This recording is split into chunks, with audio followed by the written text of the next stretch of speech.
And when they launch it, people are going to say, wait, you said that you weren't going to have an artificial intelligence dungeon master. What happened? You lied to us.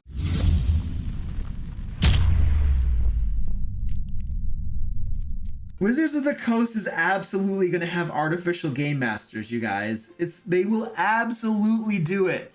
They would be bonkers not to have AI DMs. Bonkers. Bonkers. The only reason they're lying to you about it is two reasons. There's two reasons they're lying to you about not going to have artificial dungeon masters. First, the first reason they're lying to you is that they're justifying it as, this is how they're justifying their lie. So that we're not actually going to have artificial dungeon masters. What we're going to have is you're going to be able to play without a game master, because we're going to have a module for you on our virtual tabletop, and the read aloud text and the enemies will all be automated. Okay, like the computer will do it for you. The computer will read the area to you, and you'll see it on the map, and the enemy movements will all be automated. You won't need a person to do that stuff for you. And that's not an artificial dungeon master. They're not actually a dungeon master. It's just, you don't need a dungeon master. They're going to find some way. They will absolutely have it. 100%. They will have it eventually at some point where you can go and you can get a group of players and you don't need a dungeon master. They will do it that way. They have to do it that way. That is the only way they can expand their business. I mean, going online to a virtual tabletop and microtransactions and all this kind of stuff, that's why they have all the people from Zynga and stuff, right? That's one way to expand their business. But the other thing they have to do to keep expanding their business and making the types of money that Hasbro and shareholders expect them to make is to get rid of dungeon masters. Because as long as you have the need for a dungeon master, you are limiting the number of players who are actively playing your game.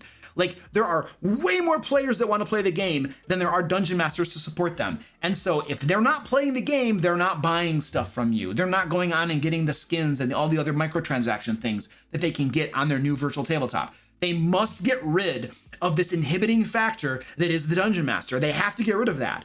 Like, otherwise they can't fully monetize and fully take money out of your pocket. So they will absolutely have an artificial dungeon master, but they won't call it that.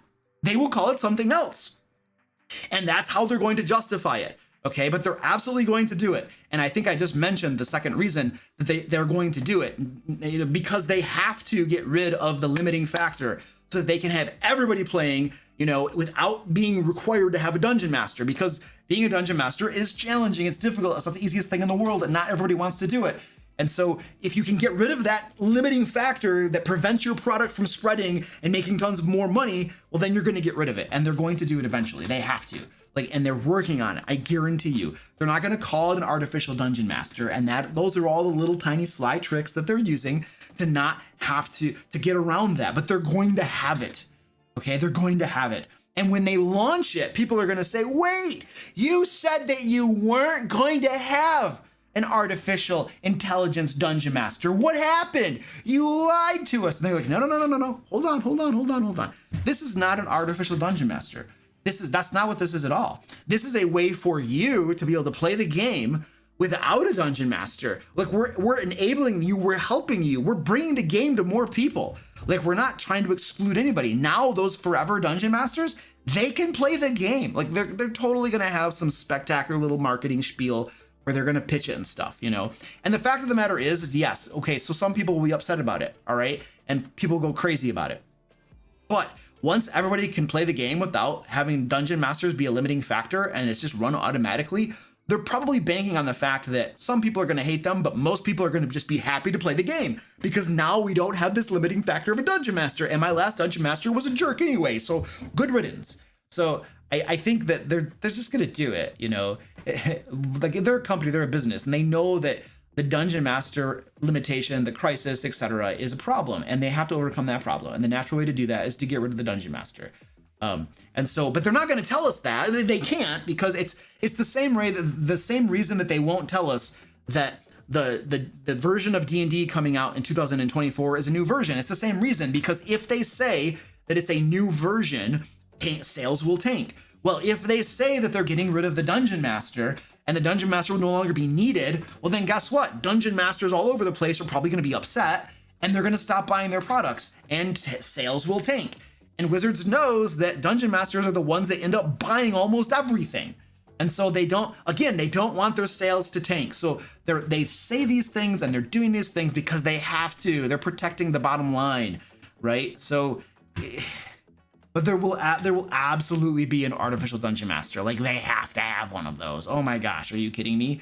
Like, there's like, okay, so people are going to be upset. Some people are going to like boycott you and leave. Okay, well, la-di-da. You just, for every one person that was upset about that, you just gained 5 people who are playing your game because they couldn't find a Dungeon Master before. And now you're just making more money. Like, they're a business, they're a company. This is how they make decisions. You know, do they really care about people my age and older who are going to be upset and like want to step away from D&D and go play Pathfinder 2 or Dungeon Crawl Classics or Castles and Crusades or something else? Like, are they really upset to lose us? No, because they're gaining so many young people who just don't care about all that crap, you know? And like, if you're losing some older customers, right, but you're gaining a massive younger segment, that younger segment, if you can get them on your game and addicted and playing, they're going to be there for a long time spending money on your game. Like, why wouldn't you go after that customer base? So I think that they're making business decisions based upon revenue streams, right? And how to monetize. And that's what they're gonna do. And are they gonna lose some people? Yeah. Are they gonna upset some people? Sure, they will. But they're probably gonna make a whole lot more money do it. And when they go to microtransactions and stuff on their new virtual tabletop, I mean, dude, it's gonna be money, money, money, money. And don't forget, if you're a busy game master looking to reduce your prep time with 5th edition or Pathfinder 2 adventures, traps, puzzles, monsters, and other resources, consider becoming a DM Lair patron. Each month, you'll get a new issue of Lair magazine filled with GM resources to help you run amazing games. And DM Lair patrons even get to playing games with me. Click on the screen right here to become a patron, or right up here to watch another fine DM Lair video. And until next time, happy game mastering.